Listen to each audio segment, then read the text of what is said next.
guess one of the things of beauties of being an independent senator is that you're not guided by party policy, you're guided by people policy. And unlike a lot of politicians, which I'm led to believe, don't get out and actually go to the coal face of the issues that are surrounding this state in particular. And so, being an independent senator, I have great pleasure of travelling around this country, this state, talking to people, workers, business owners, community groups, unions, and I've got to say, there's not much that's been said about this current government that's any good. What they do say is we're experiencing record high unemployment. We're saying there's suggestions that there are busloads of 457 visa holders working in a particular factory or business in and around the towns in rural and regional Queensland. So George, it is happening, mate, and I invite you to go and go to all these various businesses, meat processing factories. In fact, there's a little chicken processing factory in Maroubra. Maroubra is experiencing double the unemployment rate of the state of Queensland. They employ about 200 workers, and 120 of those workers are 457 visa holders. There's thousands of people in the town of Maroubra unemployed, and yet they bring in 2/3 of 457 visas. Now again, you say that there will be no one being employed, no 457 visa holders employed until we exhaust Australian Aussie workers. Well, it's just not true.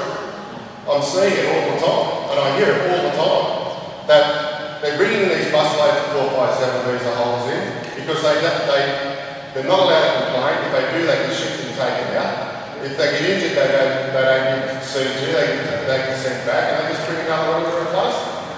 Unfortunately, George, a lot of businesses, big businesses in this country, in this state, are more worried about their bottom line than they are of the worker and the safety of that worker.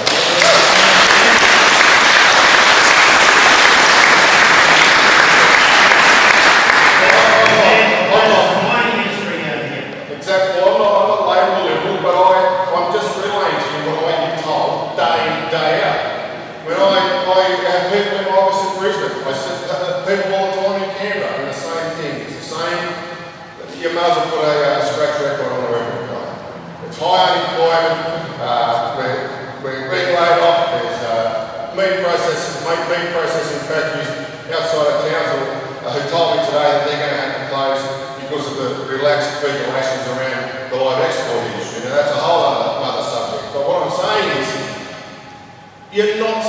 the government at the moment is not stimulating the economy. It's not creating job opportunities for Australians. We've been overlooked for people that will come over here who won't complain and who will receive far less wages. And I think it's wrong.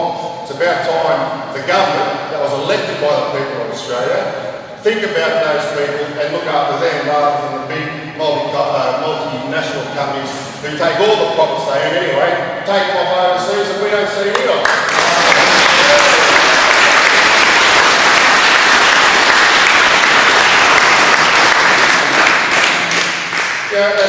I just want to make a special mention about the shipping industry. It's a real concern to us. 91% of our fuel is coming in from overseas, 91% of our fuel. What happens if we have a bit of an argument with that particular country or that shipping channel?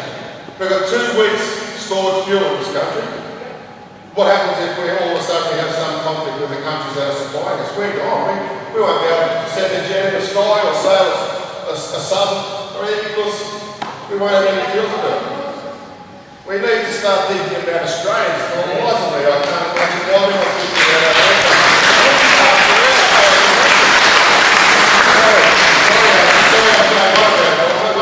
I'm actually quite sick and tired of hearing. When I used to play rugby league at the highest level, and I used to get frustrated about little halfbacks running around and I couldn't catch it. But I am so frustrated with this government and the way they're treating us Australians and the way they're taking us for granted. Yeah.